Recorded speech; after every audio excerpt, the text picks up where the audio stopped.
इस प्रदर्शन में छात्रों की क्या प्रमुख मांगे हैं, टीचर्स उनके साथ जुड़ आए हैं, काफ़ी चर्चित नामी टीचर्स भी उनके साथ जुड़े हैं जिनको डिटेन किया गया, ये भी हमने खबर देखी। प्रमुख मांगे आखिरकार क्या हैं?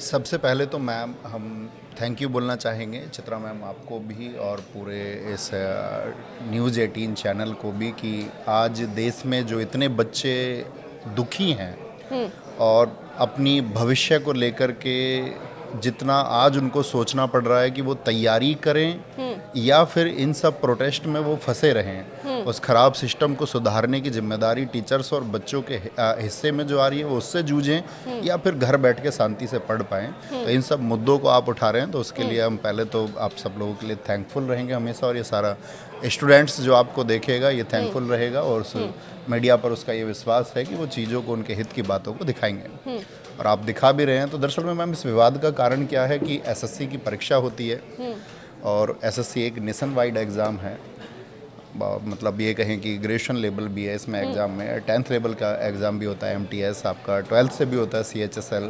तो कहने का मतलब है एक वाइड ग्रुप ऑफ स्टूडेंट्स इससे जुड़ा हुआ है। 18 to 30 हम कह सकते हैं मेजरली, 18 to 28 हम कहें।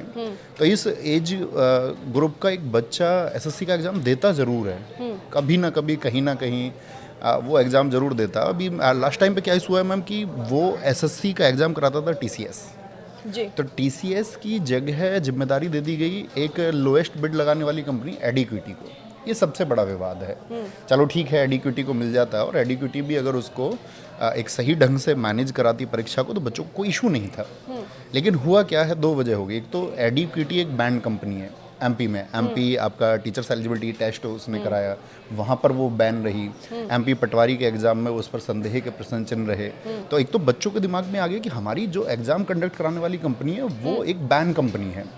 और एक दूसरी चीज़ ये रही मैम कि अब बच्चों को ये पता है कि भाई चलो अभी मैं सेंटर पहुंचूंगा तो क्या व्यवस्थाएं हैं। तो उसके बाद में जो मिस मैनेजमेंट है सेंटर्स पे, बच्चों की पिटाई होना, टेक्निकल ग्लिचेस, माउस नहीं चल रहे हैं, स्क्रीन्स नहीं चल रही हैं, इन्विजिलेटर्स अंदर वीडियो बना रही हैं, रील्स बना रही हैं। जबकि होना ये चाहिए कि जो भी एग्जाम कंडक्ट कराने वाला इंस्टीट्यूशन है वो सेम प्रोटोकॉल रखे स्टूडेंट्स के लिए भी, और वो जो एग्जाम कंडक्ट कराने वाले लोग हैं, इन्विजिलेटर्स हैं, उनके लिए भी वो सेम फॉर्मेट रखे, सब लोगों के लिए सेम फॉर्मेट रखे। वो अगर वो सेम फॉर्मेट नहीं रख रहा है, जाकर के कोई बच्चा उसको अपोज कर रहा है, मैं मान के चलिए कि वहाँ पर टेक्निकल ग्लिचेस है, तो बच्चा तो बोलेगा ना अभी तो दो ऐसे सेंटर उसको तैयार करके दे रहे हो आपकी, अभी हम 2 मिनट में तुमको सेंटर तैयार करके देते हैं, बोर्ड बच्चों के सामने लग रहे हैं, तो एग्जाम सेंटर की मैगी है।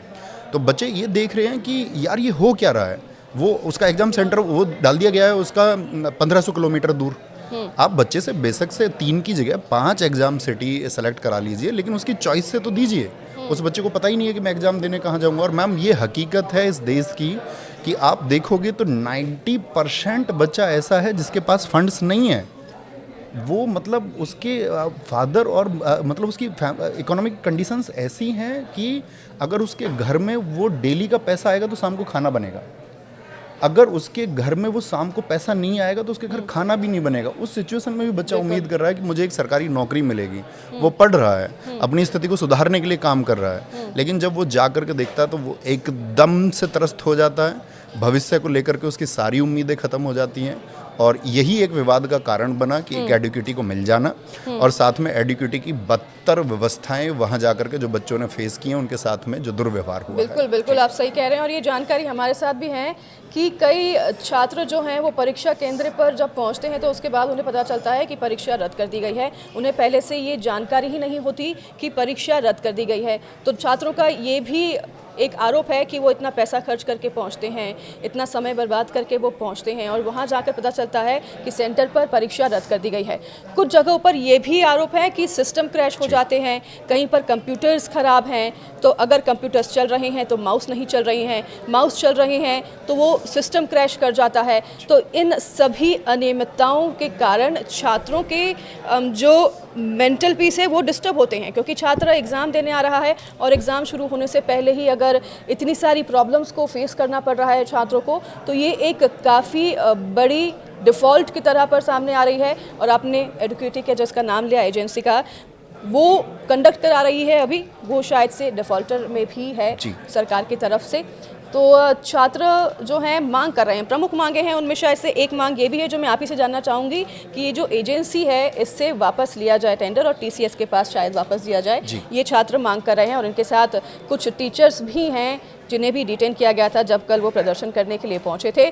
और ऐसे कई अनियमितताएं हैं, ऐसे कई गड़बड़ियां हैं, ऐसी कई खामियां हैं जो कि सामने आ रही है, जो कि छात्रों को इसका सामना करना पड़ रहा है। इतना ही नहीं, ये भी आरोप लग रहे हैं कि उनके साथ दुर्व्यवहार भी होता है जब वो सेंटर पर पहुंचते हैं और जो वहां पर कर्मचारी होते हैं, अधिकारी होते हैं, उनके साथ दुर्व्यवहार करते हैं, जिसके लिए उन्हें एग्ज़ाम में जाने के पहले काफ़ी डिस्टर्बेंस होता है, उनके साथ इतनी प्रताड़ना होती है। तो किस तरीके से एग्ज़ाम वो देगा बच्चा अगर एग्ज़ाम सेंटर में जा रहा है? तो आप ही सोचिए, उम्मीदवार महीनों नहीं बल्कि वर्षों तक जो है तैयारी करता है।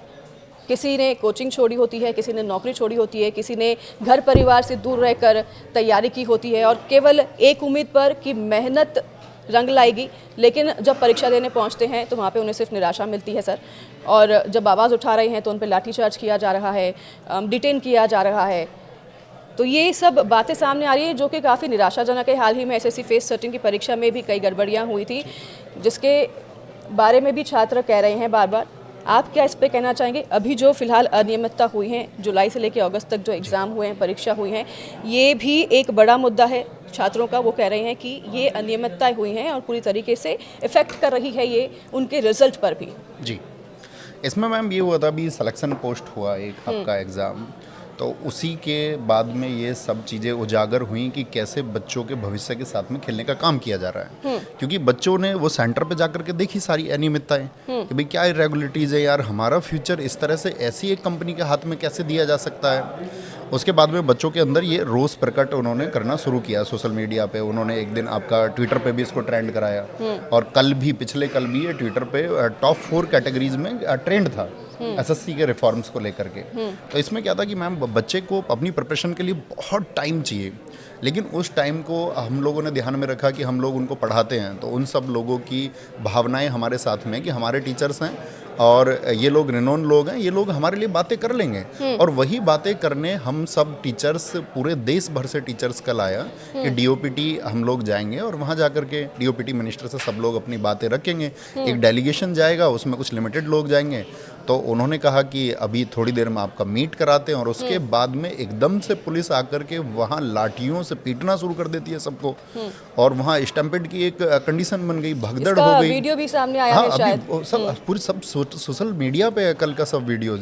लोगों को डिटेन कर लिया गया, मैं डिटेन था, आपका राकेश सर डिटेन थे, आपका आदित्य सर डिटेन थे आपका, और नीतू मैम थी, और लगभग 50 to 60 टीचर्स को डिटेन कर लिया गया।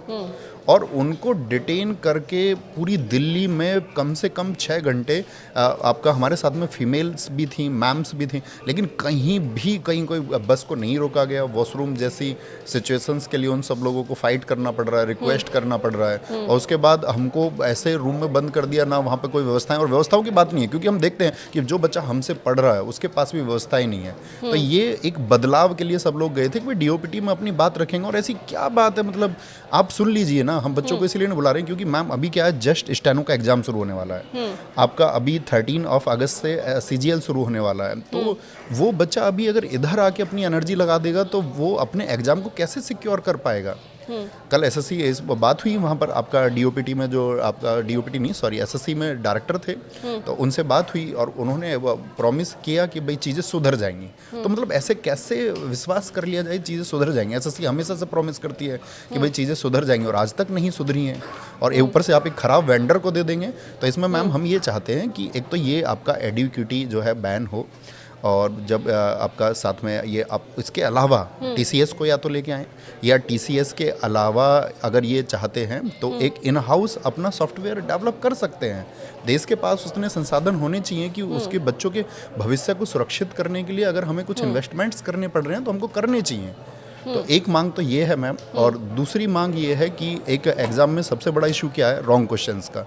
एसएससी के एग्ज़ाम्स में आजकल रॉन्ग क्वेश्चंस बहुत बढ़ते जा रहे हैं और उन रॉन्ग क्वेश्चंस के चलते बच्चों से पैसा लेते हैं, तो मैम ये फेलियर किसका है? ये फेलियर है उस सिस्टम का जिन्होंने क्वेश्चन को डिज़ाइन किया है। यानी वो लापरवाही करते जा रहे हैं, बच्चों से पैसा लेते हैं, बार बार पैसा लेते हैं, फीस के नाम पर, उससे करेक्शन के नाम पर, और फाइनल तक बच्चों से पैसा लेते रहते हैं। तो हम ये कह रहे हैं कि जब आपको पता चल गया कि भाई इस कंपनी की ये गलती है, इसने क्वेश्चन डिज़ाइन किया है, बच्चों के द्वारा आपको लास्ट में पता चल गया, तो उन बच्चों के पैसे रिफंड होने चाहिए। भाई जब गलती ही उस सिस्टम की है तो बच्चे उसको क्यों भुगते हैं? और एक इशू मैम एग्ज़ाम सेंटर्स का है, एग्ज़ाम सेंटर्स नज़दीक दिए जाएं बच्चों को। एक इशू ये है कि बच्चों को एक बेहतर व्यवस्था दी जाए, क्योंकि यही बच्चे कल इस देश के सिस्टम को संभालेंगे। क्योंकि मैम इसमें एसएससी के द्वारा सभी सेंट्रल गवर्नमेंट के ऑफिसेज हैं, बिल्कुल, और जितने भी सब ऑफिसेज हैं इन्हीं लोगों को संभालने हैं। तो हम उन लोगों को अभी से खराब व्यवस्था दे करके हम उनके अंदर एक सिस्टम की एक शंका पैदा कर रहे हैं, तो वो उनको विश्वास पैदा नहीं होगा, उनका विश्वास टूटता है। तो ये सब चीज़ें इसमें होनी चाहिए।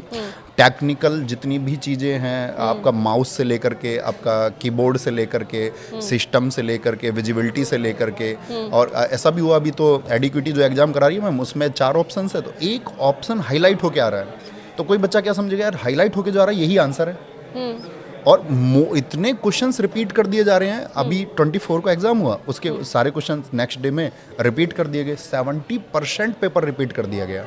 और वहाँ बात हुई, एसएससी डायरेक्टर क्या कहते हैं इस बात को लेकर के, वो कहते हैं कि क्वेश्चन तो रिपीट इसलिए कर दिया कि पिछले वालों को थोड़ी पता है कि ये आएगा, और तो हमने रिपीट कर दिया। तो मतलब मजाक समझ रहे हैं उसको, एग्जाम सिस्टम को, उन बच्चों के भविष्य को मजाक समझा जा रहा है। तो एक रिपीटेड क्वेश्चंस ना हो, इन सारी चीज़ों को ध्यान रखें मैम। ये हम आपको अभी प्रूफ से ये सब आपके पास लेके आए हैं, एडिक्विटी का किस तरह से ये इसको कहाँ कहाँ ब्लैक लिस्ट किया गया है, टाइम्स ऑफ इंडिया में इसके खिलाफ जो आपका कोर्ट प्रोसीजर चला, ये सब एडिक्विटी का है, कहाँ कहाँ पर वो आपका ब्लैक लिस्टेड है, ये उसका बिड। आप किसी संस्था को सिर्फ इस बात के ऊपर एग्जाम कराने का टेंडर दे देंगे कि उसने सबसे कम पैसों में ठेका ले लिया। ऐसा तो मैम गांव से कोई बच्चा उठ के जाएगा कि सबसे कम पैसों में हम बोली लगा देते हैं, हमको ये टेंडर दे दीजिए, लेकिन व्यवस्था कौन जांचेगा? और हम तो ये कह रहे हैं कि इस अगर आपका बैंड कंपनी को एक टेंडर मिला है तो इसकी भी एक सीबीआई जांच होनी चाहिए कि भाई ये क्यों ऐसे क्यों दिया गया, इतने सारे बच्चों का भविष्य एक ऐसी संस्था के हाथ में क्यों सौंप दिया गया जो कि क्वेश्चनेबल है, जिस पर सब लोगों को संदेह है। ये डिमांड्स है मैम हमारी सबसे पहले बच्चों की तरफ से कि एडिक्विटी बैन होना चाहिए। एग्जाम कैलेंडर के साथ में मैम रिजल्ट की डेट भी बताई जाए। आप बताइए, देश में चुनाव होते हैं तो चुनाव का रिजल्ट इतना मास तरीके से होता है कि वो सब एकदम से मतलब फिक्स होता है कि भाई तब रिजल्ट आ जाएंगे। एसएससी सीपीओ है आपका बच्चा, मैम 1.5 वर्ष से इस बात के लिए इंतजार कर रहा है कि उसका रिजल्ट कब आएगा, उसको पता ही नहीं है। मतलब उसके लिए कोई आपका एक छोटा सा नोटिस तक भी नहीं है कि भाई हम लोग कर क्या रहे हैं। तो ट्रांसपेरेंसी होनी चाहिए, एग्जाम डेट्स बच्चे को पता होनी चाहिए, उसको एग्जाम के रिजल्ट की डेट भी पता होना चाहिए कि यहाँ तक लगभग उसका एग्जाम का रिजल्ट आ जाएगा। नॉर्मलाइजेशन प्रोसेस मैम एक यहाँ पे क्वेश्चन मार्क है कि आपका जो ऐसा होता है कि आपका अभी जो परफॉर्म आप करके आए हो तो सभी शिफ्ट का एक एवरेज करके उनके मार्क्स को कम या ज़्यादा किया जाता है ताकि सब लोगों को बैलेंस किया जा सके। तो उसकी वजह से कुछ पता ही नहीं चलता लोगों को कि मेरा कितना मार्क्स बढ़ गया है, मेरा क्यों घट गया है, मैं क्यों रह गया हूँ। तो वो एक ट्रांसपेरेंसी उसमें होनी चाहिए। कराने का यहाँ पे ऑप्शन नहीं है। नहीं, फिर से नहीं करा सकते। बिल्कुल नहीं है। कोई स्कूटनी नहीं होती, आप मतलब कोई काउंटर कर ही नहीं सकते हो। बस आप बहुत अच्छे स्टूडेंट भी हैं तो अपना रिजल्ट अगर आपके में नहीं आया है तो आपको सिर्फ मायूसी मिलेगी और कुछ नहीं मिलेगा, इसके अलावा कोई विकल्प नहीं है। एक मैम आपका जैसे कि तो ये सब दिक्कतें टीसीएस के समय पर नहीं थी, टीसीएस के समय पर भी थी, टीसीएस के समय पर भी थी। जो रॉन्ग क्वेश्चंस की दिक्कत है ये टीसीएस के समय पर थी, लेकिन इस सब में हम उम्मीद ये करते थे स्टूडेंट्स भी, सब टीचर्स भी, कि भाई ये चीज़ें अगर हम लोग एक अच्छी आवाज़ उठाएंगे, क्योंकि लास्ट टाइम पे यही आवाज़ें उठ रही थी, एसएससी रिफॉर्म्स की आवाज़ें उठ रही थी लास्ट 6 मंथ से। लेकिन अब एक एडिक्विटी नाम जोड़ करके और बच्चों के सॉल्यूशन की जगह समस्याएं पैदा कर दी हैं। मतलब अब ज़्यादा समस्याएं होने लगी हैं। ज़्यादा समस्याएं हो गई हैं, क्योंकि ये तो बेसिक समस्या है कि अगर आप एग्ज़ाम देने जा रहे हैं तो सेंटर पर इतनी तो प्रिपरेशन होनी चाहिए कि आपका जो सिस्टम है वो प्रॉपर चले। माउस तक नहीं चल रहा, क्या चेक नहीं किया जा रहा बच्चों के आने से पहले? क्योंकि ये बेसिक से प्रॉब्लम है और ये प्रॉब्लम्स ही अगर सॉल्व नहीं हो रहे हैं तो इतने बड़े पैमाने पर परीक्षा जो है इसको कैसे कराया जाएगा और कैसे रिस्पॉन्सिबिलिटी लेंगे? सबसे ज़्यादा जो है मुझे लगता है प्रॉब्लम एडिक्विटी एजेंसी है, उनको लेकर है। छात्रों की मांग है कि उनको हटाया जाए। छात्रों के इस प्रदर्शन में सर शामिल होने के पीछे अब आप किस प्रकार की भावनाओं को देख रहे हैं, क्योंकि अब छात्र के भी कई इमोशंस हैं जुड़े हुए। क्या आपको लगता है कि ये जो परीक्षा प्रणाली है इसमें सुधार की आवश्यकता है, और अगर सुधार होना चाहिए तो जो मुख्य पहलू हैं वो कौन से मुख्य पहलू हैं जिस पर प्रशासन को, सरकार को ध्यान देना चाहिए? मैम, सुधार की आवश्यकता मैं ये कहूँ तो शायद हर एक परीक्षा में है। हमारे देश में कुछ परीक्षाएं ऐसी भी है मैम जिन पर कभी आपका कोई क्वेश्चन मार्क नहीं लगता। यूपीएससी के एग्जाम से नहीं लगता क्वेश्चन मार्क। अगर हम यूपीएससी के लिए एक सिस्टम बना सकते हैं तो हम बाकी कमीशंस के लिए भी एक सिस्टम बना सकते हैं और बहुत अच्छा सिस्टम बना सकते हैं। लेकिन हम क्या उसको बनाना नहीं चाहते हैं, और इसको लेकर के हम आक्रोश पैदा ही क्यों करना चाहते हैं? तो मतलब इसके पीछे तो ये मंशा हुई ना कि हम सोचते हैं कि यार ठीक है, अगर ग्रुप ए सर्विसेज का कोई बच्चा है तो उसके लिए एक अच्छा सिस्टम बना लेते हैं, बाकी group B, group C, group D के लिए एग्जाम्स के लिए जो बच्चे, इनका कोई मतलब भविष्य ही नहीं है, इनके भविष्य पर हम ध्यान ही नहीं देते हैं। तो ऐसा करने से तो बात बन नहीं सकती है। और गड़बड़ियाँ इतनी ज़्यादा है मैम, पेपर लीक हो जा रहे हैं। आपका कितने पेपर लीक हुए, आप चौथे दिन खबर सुन लेंगे पेपर लीक की, देश में होते हैं। ठीक है, कहीं पर अलग अलग राज्यों से, अलग अलग प्रदेश से हम सुन रहे हैं कि कहीं पे गड़बड़ी कुछ हो रही है, कहीं पे गड़बड़ी कुछ हो रही है, और आए दिन ये खबर सामने आती रहती है। इतनी ज़्यादा गड़बड़ करते हैं मैम। अभी क्या इसमें समाधान है? जैसे कि हम अभी अब हम बात करेंगे, सब लोग अपनी अपनी बातों को उठाते हैं स्टेट्स के लिए अलग अलग। हम तो ये कह रहे हैं कि आप जिस किसी भी एग्जाम को कराने जा रहे हैं, जैसे हम अभी बात करने आए हैं एसएससी का, तो एसएससी के लिए जो एक एडवाइजरी बोर्ड होना जरूरी है, एक सलाहकार मंडल बनाइए, उसमें आप अपने कुछ ऐसे लोगों को रखिए जो आपका मतलब न्याय के क्षेत्र से अच्छे लोग हों, कुछ अच्छे शिक्षाविद हों जो अच्छे सुझाव आपको दे सकते हैं। तो एक सलाहकार बोर्ड होना बहुत ज़रूरी है, ताकि वो कम से कम बच्चों को ये विश्वास रहेगा कि हाँ, हमारे किसी भी अगर शंका होगी हमारी, या हमको लेकर के कोई भी समस्या होगी, हमारे भविष्य के साथ कोई खिलवाड़ करेगी कल एजेंसी, तो उसकी निष्पक्ष जांच हो सकती है। और एक वहाँ पर सलाहकार बोर्ड है, तो हम ये चाहेंगे कि एक आपका एडवाइजरी बोर्ड तो हो। बिल्कुल, ये सब जो भी समस्याएं हैं इनकी सुनवाई ज़रूर हो, क्योंकि ये वैलिड पॉइंट्स हैं जो कि नवीन सर हमारे साथ कह रही हैं फ़िलहाल, और ये दिक्कतें हैं, ये हमारे स्टूडेंट्स हैं, इनकी दिक्कतों को ध्यान में